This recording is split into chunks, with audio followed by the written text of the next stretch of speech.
Fresh chicken pickle. Let's try. ಬಿಸಿ ಬಿಸಿ ಅನ್ನ.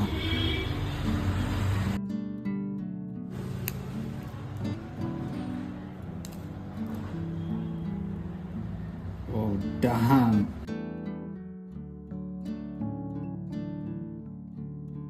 ಚಿಕನ್ ಪಿಕಲ್ ಆ್ಯಂಡ್ ರೈಸ್ ಕಲ್ಸ್ಕೊಂಡು ತಿಂದರೆ ಫ್ಲೇವರ್ಫುಲ್ ಆಗಿರುತ್ತೆ. ಕಲರ್ ನೋಡಿ ಎಷ್ಟು ಚೆನ್ನಾಗಿದೆ.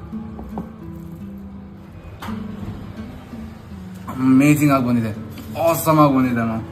ಫ್ಲೇವರ್ ಇದು ಆಲ್ಸೋ ಸೂಪರ್ ಆಗಿದೆ. ಆಮೇಲೆ ಚಿಕನ್ ಟೆಕ್ಸ್ಚರ್ ನೋಡಿ,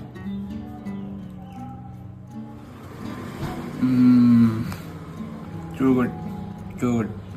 chicken pickle fresh stock ready ಆಗಿದೆ. ಇವಾಗಲೇ ಆರ್ಡರ್ ಮಾಡಿ ಎಷ್ಟು ಫ್ಲೇವರ್ಫುಲ್ ಆಗಿದೆ, ಆ ಟೆಕ್ಸ್ಚರ್ ಎಷ್ಟು ಚೆನ್ನಾಗಿದೆ ಅಂತ ನಿಮಗೆ ಗೊತ್ತಾಗುತ್ತೆ. ಆರ್ಡರ್ ಮಾಡಿ, ಟ್ರೈ ಮಾಡಿ.